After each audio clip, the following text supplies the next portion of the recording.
रोशनी गाय की। रोशनी एक पालतू गाय थी। उसके मालिक ने उसे बचपन से पाला था और वो उसका बहुत ध्यान रखता था। लेकिन जैसे जैसे रोशनी बड़ी हुई, उसकी कदर खत्म होती चली गई। उसका कारण था कि वो दूध नहीं देती थी। एक बार उसके मालिक से उसका पड़ोसी बोला,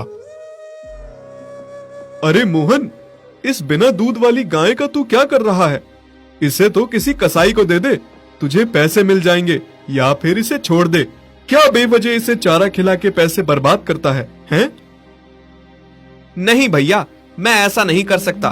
भले ही मेरी गाय दूध नहीं देती, पर यह है तो गौ माता। मैं इसे कसाई को नहीं दे सकता और ना ही इसे कहीं छोड़ सकता हूँ। फिर एक काम कर, मेरी बात मान, इसे तू एक बार क्रॉस करा कर देख। बच्चा हो जाएगा तो क्या पता दूध आना शुरू हो जाए। हाँ भाई, मैंने कई बार कराया है, लेकिन हर बार खाली निकल जाती है। इस बार फिर से कोशिश करूंगा, क्या पता बच्चा होने पर इसे दूध आना शुरू हो जाए।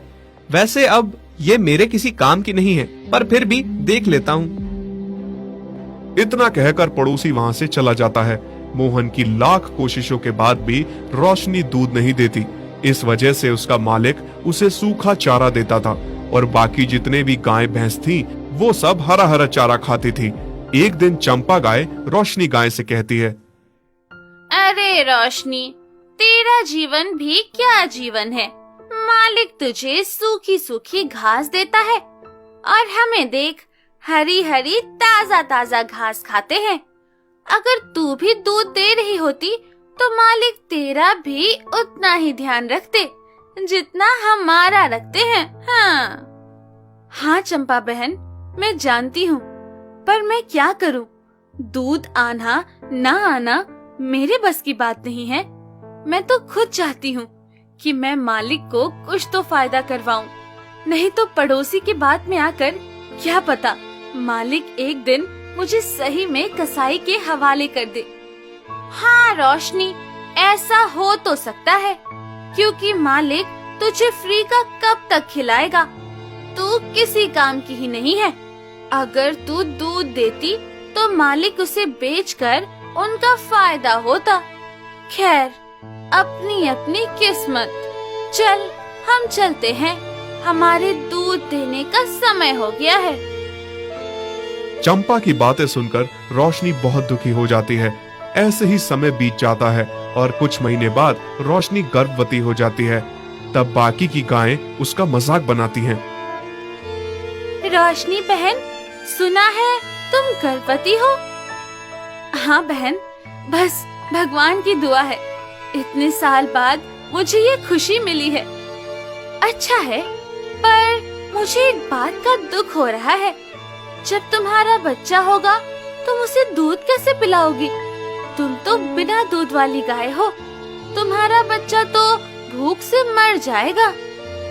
शुभ शुभ बोलो बहन, खुद भी तुम माँ हो और ऐसी बातें कर रही हो। मेरे लिए दुआ करो कि जब मेरा बच्चा हो तब मैं भी दूध देने लग जाऊं। तभी वहाँ चंपा गाय आती है।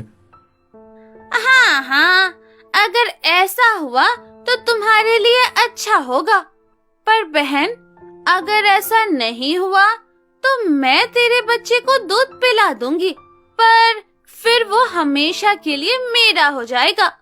तुम्हें तो पता ही है, मेरा बच्चा जन्म लेते ही मर गया था, तो मुझे भी एक बच्चा चाहिए जो मुझे माँ बोले। रोशनी गाय चंपा को कुछ नहीं बोलती और कुछ समय बाद वो एक बछड़े को जन्म देती है। सबको यही उम्मीद थी कि अब रोशनी दूध देने लगेगी, तो मालिक बोलता है, अब तो मेरी गाय के बछड़ा हो गया, हो सकता है अब ये दूध देने लगे। चलो एक बार कोशिश करते हैं। फिर मोहन रोशनी का दूध निकालने की कोशिश करता है, मगर रोशनी अब भी दूध नहीं देती। हे भगवान, अब मैं क्या करूं? इस गाय ने बछड़ा भी दे दिया, लेकिन इसका दूध तो अभी तक नहीं आ रहा। अगर ये दूध नहीं देगी तो इसका बच्चा दूध कहां से पिएगा? इस गाय का कोई फायदा नहीं है। भला बिना दूध वाली गाय को मैं कब तक पालूंगा? अब मुझे इसे कहीं भेज देना चाहिए।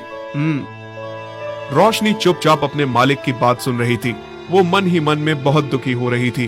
तभी रोशनी का बछड़ा उसके पास आकर थनों को खींचने लगता है। खूब खींचता है, लेकिन वो भूख के मारे रोने लगता है। अपने बच्चे को ऐसे रोते देख रोशनी बहुत दुखी होती है और वो भगवान की तरफ देखकर कहती है, हे भगवान, इससे अच्छा तो तू मुझे माँ ही नहीं बनाता।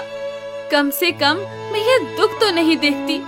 तूने मुझे माँ बनने का सुख दिया और मेरा बच्चा भूख से तड़प रहा है। मैं अपने बच्चे को दूध भी नहीं पिला सकती। ये कैसी पीड़ा है भगवान, मुझसे ये दुख नहीं देखा जा रहा। इससे अच्छा तो तू मेरी जान ही ले ले। अगर मैं अपने बच्चे का पेट भी नहीं भर सकती तो मैं माँ कहलाने के लायक नहीं हूँ। रोशनी भगवान से ये सब बातें कर रही थी और तेज तेज रोने लगी। थोड़ी देर बाद वहाँ चंपा गाय आती है और उससे कहती है, रोशनी, तेरा जीवन भी व्यर्थ है। तेरा माँ बनने का क्या फायदा हुआ कि तुम अपने बच्चे को दूध भी नहीं पिला सकती। इससे तो तुम मर ही जाती। देखना, तेरा बच्चा कितनी बुरी तरीके से दूध के लिए तड़प रहा है और तू इसे दूध भी नहीं दे सकती। बेकार है ऐसी जिंदगी। मेरी बात मान, अपने बच्चे को मेरे पास भेज दे। मैं इसे थोड़ा दूध पिला दूंगी जिससे ये शांत हो जाए। चंपा की बातें सुनकर रोशनी और दुखी हो जाती है और तेज तेज से रोने लगती है और भगवान से गुहार लगाती है। भगवान, आज इस माँ की प्रार्थना तुम्हें सुननी होगी। या तो मुझे आज दूध पिलाने काबिल बना दे, नहीं तो मेरी जान ले ले। रोशनी, भगवान से कहने से कुछ नहीं होगा। अगर तुम चाहती हो कि तुम्हारा बच्चा जीवित रहे तो उसे मुझे दे दो। मैं इसे दूध पिला दूंगी। रोशनी रोती रहती है। तभी वो देखती है कि उसका बच्चा भूख के मारे बीमार होने लगता है। अपने बच्चे की बिगड़ती हालत को देखकर रोशनी बोलती है, ठीक है चंपा बहन, तुम मेरे बच्चे को अपना दूध पिला दो। शायद भगवान को मेरी किस्मत पर तरस नहीं आ रहा। मैं नहीं चाहती कि मेरा बच्चा एक बिना दूध वाली माँ के कारण मर जाए। तुमने बहुत अच्छा सोचा है रोशनी। बच्चे से बढ़कर कुछ नहीं होता। चलो, मैं अब अपने बच्चे को दूध पिला लेती हूँ। चंपा बच्चे की तरफ बढ़ती है, पर तभी भगवान की कृपा होती है और रोशनी के दूध आना शुरू हो जाता है। रोशनी का बच्चा उठकर अपनी माँ का दूध पीना शुरू कर देता है और उसका पेट भर जाता है। बछड़ा फिर सो जाता है। रोशनी ये देखकर बहुत खुश हो जाती है। भगवान, तेरा लाख लाख शुक्रिया। तूने मेरी लाज रख ली। मेरा दूध उतर गया। अब मेरा बच्चा भूखा नहीं रहेगा और ना ही मालिक मुझे अब कसाई को बेचेगा। मैं आज दूसरी गाय जैसी हो गई हूँ। अब मुझे कोई ये कहकर नहीं चिढ़ाएगा कि मैं बिना दूध वाली गाय हूँ और मैं बेकार हूँ, व्यर्थ हूँ। सच में रोशनी, आज मैंने तुम्हारी ममता की ताकत देख ली। तुम्हारे सच्चे आंसू के कारण आज भगवान ने तुम्हें आशीर्वाद दिया है। काश मैं भी दोबारा माँ बन सकती और कोई मुझे भी माँ कहकर बुलाता। चंपा बहन, एक माँ की तकलीफ एक माँ ही समझ सकती है। इसलिए मैं चाहती हूँ कि आज से मेरे बच्चे की एक नहीं 2 माँ हो। चंपा रोशनी की बात सुनकर उसे गले लगा लेती है। तुम बहुत अच्छी हो रोशनी।